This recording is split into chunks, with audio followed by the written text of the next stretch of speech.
Hello dear students, I am Jagdish, your English teacher beta. Today we are going to read the grammar portion. In the revised syllabus, the grammar portion is of 10 marks. First question will be of 3 marks, second question will be of 3 marks and the third question will be of 3 marks. कैसे question आएंगे ये मैं आपको बताता हूँ. जैसे question number 5 आएगा. This is question number 5. Question number 5 में आपको correct option, choose the correct option to fill in the blanks. ऐसे these are the 3 blanks, first, second and third. ये 3 आपको फिलअप करने होंगे. और कैसे करने होंगे आपको, ये आंसर्स है, ये ऑप्शंस है नीचे. ऑप्शन क्वेश्चन 1 के 4 ऑप्शंस हैं. ए, बी, सी और डी. ये 4 ऑप्शंस आपको मिलेंगे. You will have to choose the correct option out of them. देखो फर्स्ट जो ये पैरा है, the Wangala dash festival for the Garo in Meghalaya, Assam and Nagaland, full stop. It is a post harvest festival dash the end of the agricultural year, full stop. It is popularly known as the 100 drums festival, full stop. During the signature dance, comma, the leading warrior dash with synchronized dance steps and specific head movements. This was the para. You will have to choose the correct options, correct optional answers out of the given. तो इसको पढ़ते हैं. The Wangala dash festival for the, इसके इसमें dash में क्या क्या है, is important. The Wangala is important festival. Are an important, are तो नहीं आएगा, this is wrong. Is possible है, इज हो सकता है.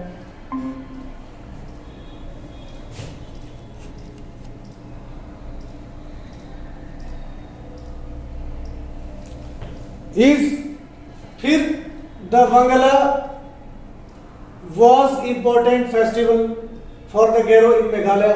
तो इसको देखते हैं क्या इसमें बाकी पैरे का टेंस क्या है. जैसे बाद में देखो, it is post harvest festival.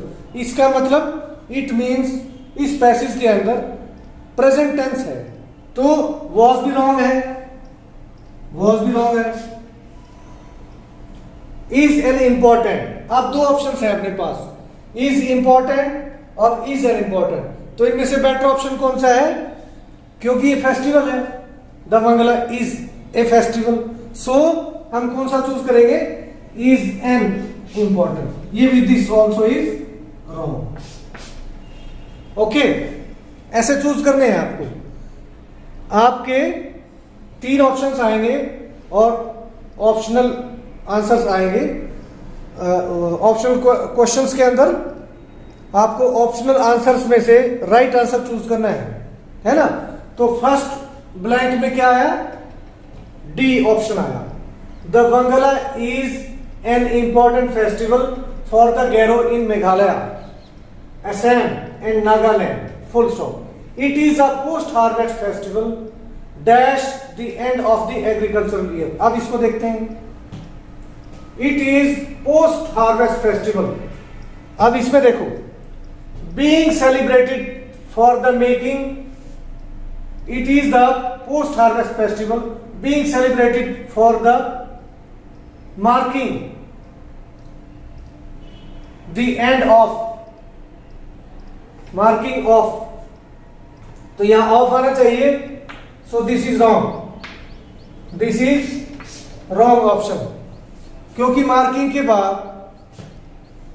बाद ऑफ आना चाहिए. दैट्स जरन. तो जेरंड के बाद ऑफ आएगा, लेकिन इसमें ऑफ नहीं रखा, सो दैट्स रॉन्ग। फिर it is a post harvest festival dash the end of the agriculture year. It is a post harvest festival celebrated to mark, ये बन सकता है, ये पास्ट पार्टिसिपल है इसके अंदर। सेलिब्रेटेड टू मार्क ये पॉसिबल है। Celebrated to making marking wrong, this one is wrong. Being celebrated ये भी रॉन्ग है, क्योंकि बाकी पैसेज के बाकी पैरे के अंदर सिंपल प्रेजेंट टेंस है, इसलिए इसके अंदर बी ऑप्शन आएगा। B option is the right answer, this is the right answer. Okay, फिर third fill in the blank देखते हैं। It is popularly known as the 100 drums festival. During the signature dance the leading warrior dash with synchronised dance steps and specific hand movements. क्या है इसमें? During the signature dance the leading warrior dash with synchronised dance steps leads the youngsters. ये possible है क्योंकि simple present है, बाकी para भी simple present में है, तो ये ऑप्शनल आंसर हो सकता है, ऑप्शनल आंसर हो सकता है। फिर देखो दूसरा, it is popular known as the 100 drums festival. During the signature dance the leading warrior dash is lead तो सेंटेंस का जो स्ट्रक्चर है वो रॉन्ग हो गया। Is wrong, grammatically wrong. Is leading या इज बीइंग लेड ऐसे आएगा, है ना, so this is wrong. Was leading भी नहीं, क्योंकि बाकी पैसेज का टेंस क्या है? प्रेजेंट है, सिंपल प्रेजेंट है। सो फिर फोर्थ देखो, had led past perfect. So this, ये तीन ऑप्शंस रॉन्ग है। First option is the right answer, this is the right answer. ऐसे फिल इन द ब्लैंक्स भरने हैं बेटा। तो dear students, let us move to the sixth question. Sixth question में क्या है? Choose the correct options to fill in the blanks. तो इसमें करेक्ट ऑप्शंस हमें चूज करने हैं। इसमें there are 3 options, 3 questions and every question has 4 optional answers. So we have to choose the correct answers, correct optional answers out of them. देखो, this is the para and these are the optional answers. First question optional answers, second question optional answers and third question optional answers. So let us read the para. I saw Supandi. Supandi किसी का नाम है। मैंने सुपंदी को देखा standing in the fields, खेतों में खड़े हुए। सुपंदी खेतों में खड़ा था। व्हेन आई, देखो इसमें पास्ट टेंस है, I saw means past participle, second form of, not the third form, second form. I saw Supandi standing in the fields, मैंने सुपंदी को देखा, सिंपल पास्ट टेंस है। When I dash doing there, तो इसमें भी पास्ट टेंस आएगा। Okay, देखते हैं आंसर्स क्या है। When I dash doing there, when I exclaimed what he was doing there, this is wrong. Exclaim तो expressing surprise, he is not expressing surprise, क्योंकि इसमें एक्सक्लेमेशन मार्क भी आना चाहिए, लेकिन there is no exclamation mark, there is full stop, simple full stop. So see the next answer. When I dash doing there, when I told him what he was doing, he did not tell, उसने question पूछा है ना। When I asked him what he was doing there, ये possible हो सकता है correct answer हो। तो फोर्थ और देख लेते हैं। When I says to him is wrong, क्योंकि ये तो प्रेजेंट टेंस है और जो अपना सेंटेंस है पैरे के अंदर वो पास्ट टेंस के अंदर। So this the C answer is correct. What, when I asked him what he was doing there. Okay, this is the first answer. फिर आगे चलते हैं. He dash he was trying to win a Nobel Prize. तो उसने कहा he dash है ना, उसने he ordered that. Wrong. उसने ऑर्डर दिया. This is not right. He refused also is wrong. उसने इनकार कर दिया. इनकार तो कुछ किया नहीं. He questioned that.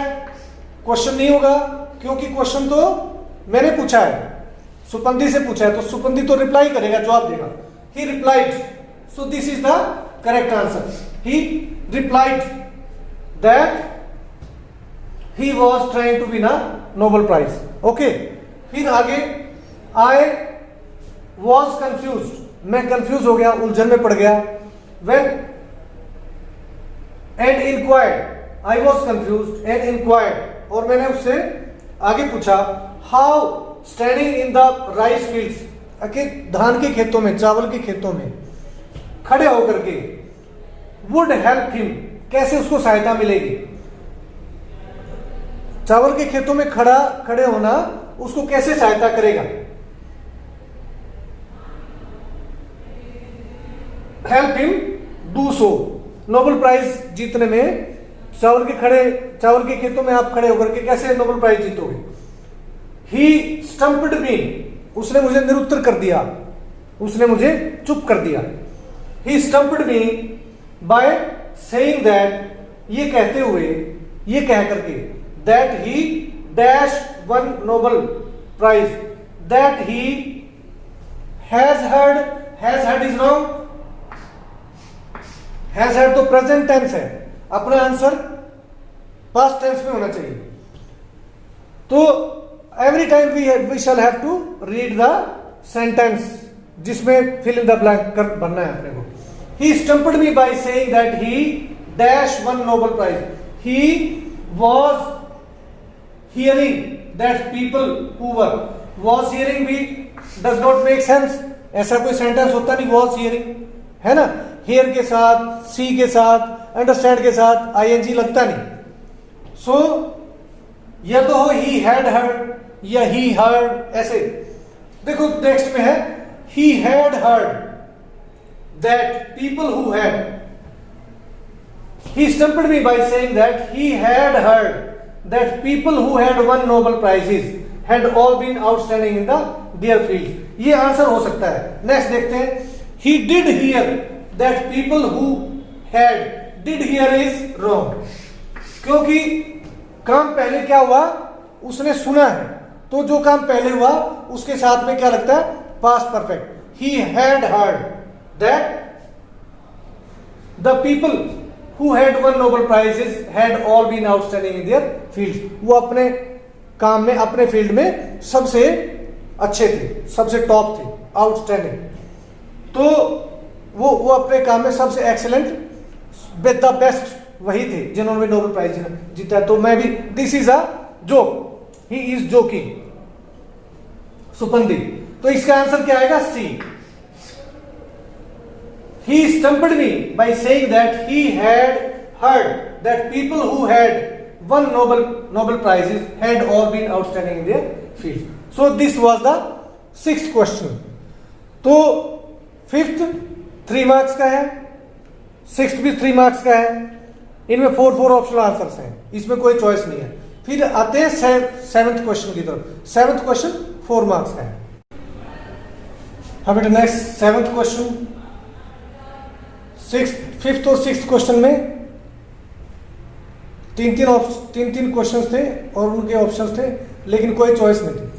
लेकिन 7th क्वेश्चन में आपको 6 सेंटेंसेस होंगे. उनमें से आपको दो सेंटेंसेस की चॉइस मिलेगी आपको. 6 में से आपको 4 करने. You have to attempt only 4 out of 6. Okay. Fill in the blanks by choosing the correct options for any 4 of the 6 sentences given below. तो let us move to the first sentence. You dash consult the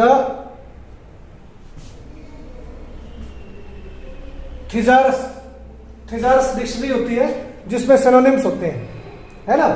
थिजारस, if you need groups of synonyms for those words, इसमें आप कौन सा, अब इसमें need है, if you need groups, if you need, तो इनमें से कौन सा ऑप्शन आएगा इन मॉडल में से, यू हैड टू तो right away this is wrong, had to, क्योंकि इसमें this is the present tense consult first form, so had to is wrong, need to आ सकता है, यू नीड, तो देखते हैं, यूज टू हैबिचुअल एक्शन है, दिस इज रॉन्ग, माइट भी रॉन्ग है, क्योंकि इसमें पॉसिबिलिटी नहीं, this is the only way if you need synonyms, so this is the right answer, if you need to, आपको you need to consult the thesaurus. चलो फिर second sentence, everybody dash keen to participate in the upcoming nukkad natak, नुक्कड़ नाटक जो चौराहे के ऊपर नाटक होते हैं, that is called nukkad natak. Everybody is used as not plural but singular word, so everybody are is wrong, everybody has तो पोजेशन में आता है या परफेक्ट टेंस में आता है, दिस इज रॉन्ग, इज आ सकता है, were is wrong, so is, everybody is keen, this is the right answer. फिर आगे चलते हैं, the good news is that, अच्छा समाचार यह है, dash volunteers dropped out this month, अब की बार कम वॉलंटियर्स बाहर निकले हैं, तो देन द लास्ट टू, अब देन आ गया, तो इनमें देखो फ्यूअर, लेस के तुरंत बाद, फौरन बाद देन आता है, तो लेस तो गलत है, फ्यूअर के चांसेस है, फ्यूअर आ सकता है, फ्यू के बाद देन नहीं आता, एंड अ लिटिल तो किसी चीज के लिए आता है, सम कमोडिटी, सम आर्टिकल, है ना, कोई चीज, so this is the right option, fewer. The good news is that fewer volunteers dropped out this month than the last two, okay. Then fourth sentence, it was dash historic day for the organisation, historic day, it was a historic day, so इसके इनमें ये models हैं, articles हैं, ANNDDA या NA, तो historic day से पहले the नहीं आएगा, it was a historic day, so देखो this is possible, this is the right answer, only this one, C, for the organisation when dash honour, an honour से पहले an आता है, so this is the right answer. Fifth sentence देखो, at this time tomorrow, इस समय, कल ठीक इस समय, तो इसका मतलब प्रेजेंट में हम ING यूज करते हैं, I am teaching you, present continuous, और इसी समय मैं कल कोई काम कर रहा हूँ, I shall be doing, I shall be teaching you at this time, if at this time आए तो फ्यूचर कंटिन्यूअस आएगा इसमें, so at this time tomorrow we dash are project details to ma'am, are presenting wrong, tomorrow आ गया ना, तो tomorrow तो future को इंडिकेट करता है, shall be presenting, this is the right answer, shall be presenting, तो बाकी सारे के सारे गलत हैं, है ना। फिर आ जाते हैं सिक्स्थ, द कोमोडो ड्रैगन एक, this is a big chameleon, बड़ी छिपकली, बड़ा गिरगिट होता है जो इंडोनेशिया में मिलता है, सो ये जहरीली होती है। The Komodo dragon dash follow its pray till it eventually dies due to its venomous bite. The Komodo dragon must, will, could, may, इनमें से कौन सा आएगा? तो इनमें से क्या आएगा? अगर एक ही सेंटेंस में अगर एक तरफ प्रेजेंट टेंस है, यहां देखो प्रेजेंट टेंस है, इवेंचुअली डाइज, तो दूसरी तरफ इन द बिगिनिंग, अगर एंड में सिंपल प्रेजेंट है तो बिगिनिंग में सिंपल फ्यूचर आ जाएगा। The Komodo dragon will follow its prey till it eventually dies due to its venomous bite. Komodo dragon, बड़ा गिरगिट, तब तक पीछा करता है अपने शिकार का जब तक वो उसके जहर से मर नहीं जाता। Okay, so this was the 7th question. इसमें हम मॉडल्स, आर्टिकल्स और टेंस का यूज करते हैं। ओके बेटा, सो 10 मार्क्स की ग्रामर आती है। I shall give you sentences, you will have to fill up the right blanks in those sentences. Okay beta, best of luck, thank you.